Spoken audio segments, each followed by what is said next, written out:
Hello, you guys. So I'm back with another book review. So this time around, I read a book called Smart Money Women by Arese Ugwe. So this book is all about being smart with the money.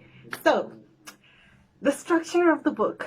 So she gives a background and a story about this lady called Zuri, who lives in Nigeria.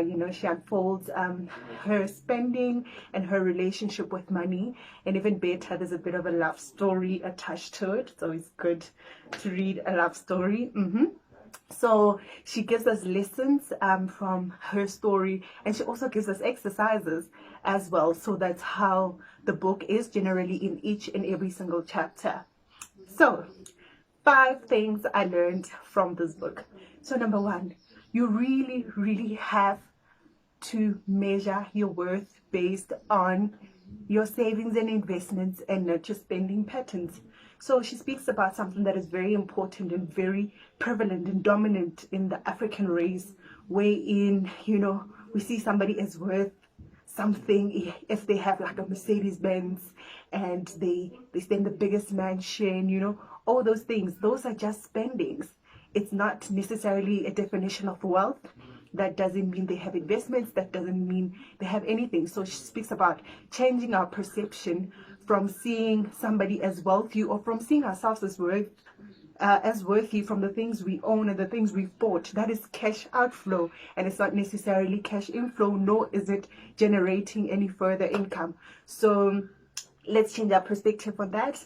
Money kept and money grown is your worth, not your spending. Okay, so the second thing that she teaches is that you have to track your spending.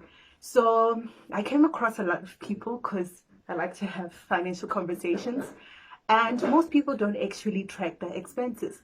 It's very rare for people to look at their financial statements, and see where are you spending the most money, what are you spending on, and just generally analyzing yourself and asking yourself, can I cut out something? Am I making good spending decisions, spending habits for myself? So that was well outlined. I loved learning about that, and just knowing your triggers. What makes you spend? Is it your friends, always going out, partying somewhere, buying bottles, buying jewelry, buying clothes, wanting to have a good life.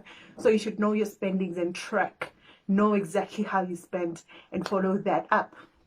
So another thing that she speaks about, which is very it's important. So she speaks about networking. So guys, she speaks about networking with your boo thing.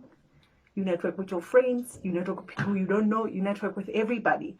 But most importantly, you have to make sure that you benefit from the networks you have. We should learn to build networks, and we should learn to tap into those networks and use them. So for an example, in the book, she met this guy, right? So this guy was into investments, the big stuff, mergers and acquisitions and all that. So the greatest thing is that this guy had a lot of information, a lot of connections in the financial world. So when he finally met this girl, she told him that, I'm working on my expenses and all that. The guy knew a great financial planner who he referred her to, and, helped her work out her expenses. So that's the benefit of networking. You benefit from friends of friends or friends of friends. So it's very important for us to actually engage in networking and make sure that we are benefiting from the networks that we have. So point number 4 that I enjoyed in the book, she speaks about investments. I'm sure there is no financial book that doesn't touch on this. She starts it so well, so nicely, so easily. She explains what stocks are. She explains what shares are and how you get started, So I love that it was very easy to understand, having an investment strategy, developing one just in terms of what do you want to achieve, do you want to grow your wealth? Do you want to gain dividends or an income from your investment? It was very easy to understand, and I really loved that. And then the last point, which is also very important, she speaks about earning more. So many times we told about the side hustle and just making sure that you're making extra money and, 7 streams of income and all those. So here she outlines something unique in that you can earn more money from your job. You don't necessarily have to be an entrepreneur or to start an entrepreneurial venture. So wherever you're working, just like look around. What can you do? What can you come up with that maybe can be capitalized from? You know, come up with a business idea and then make sure that you present it to the relevant people so that you also gain from that as part of your negotiation. You know, look around you, look at your personal skills. If you know you're a good writer, you know, maybe start writing. If you know you're a good, I don't know, whatever skill that you have, make sure that you audit yourself, you know your skills, and find a way to monetize your talent. So those are the top 5 lessons I learned from this book. Really advise for you guys to read it because it's so simple, it's so relatable, it's so much fun, like the modern woman type of version and all that. So generally what I loved about this book is that it's African based, you know, it's so relatable. It's that woman, you know, those girls that deep down, we are all those girls deep down in our hearts.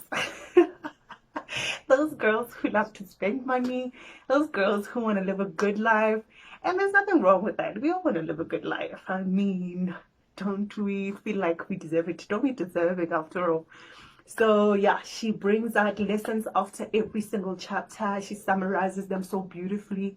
She also has exercises after each and every single chapter. You know, track your expenses, go get your 3 months back statement and look at your major expenses. What are you spending on? You know, so she really gives you that urge to know what to do from here.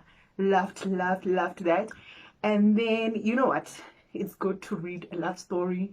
I won't tell you that. You know, I just felt like I'm learning and I'm loving what I'm reading at the same time. So listen, it's a 2-in-1. Okay, so listen, this book was just good. There is nothing to be improved. I feel like she did it so well, so simple, so elegant. Listen, this woman did her thing here. So I am really happy with that. So who should read this book? So ladies, I think we should all read this book, especially with the perceptions that we have about money. You know, she also addresses things like you making money for yourself. There's something important and there's something valuable in having your own money, and also dealing with the, I don't want to say the traditional, but more of the norm of, you know, dating a guy with more money, you know, so they can give you money and all that. But here she's actually talking a different angle of, how about you have your own money, or better yet, your partner is the one that helps you be in a better financial position. You know what I mean? So I think it's a really cool element in that space. You know, she deals with how we relate with money as Black people, you know, Black taxes and stuff like that. So it's very relatable. I think women should read it to learn a bit more about their finances in a fun way, you know, in a light-hearted way. It's not difficult, it's not deep technical terms. Anybody who reads this will just get it from scratch. So for people who want to build better money habits, you know, who want to make more money, who want to stabilize their money, listen, all things money, get this book. It's so cool to read. It's so much fun, elegant, modern. I loved everything about it. So yeah, that's my book review, and thank you so much for listening to my book review. And I hope you buy this book. It's almost available on most online platforms. I think your Amazon and stuff. So definitely do get this book. You will enjoy it. Bye.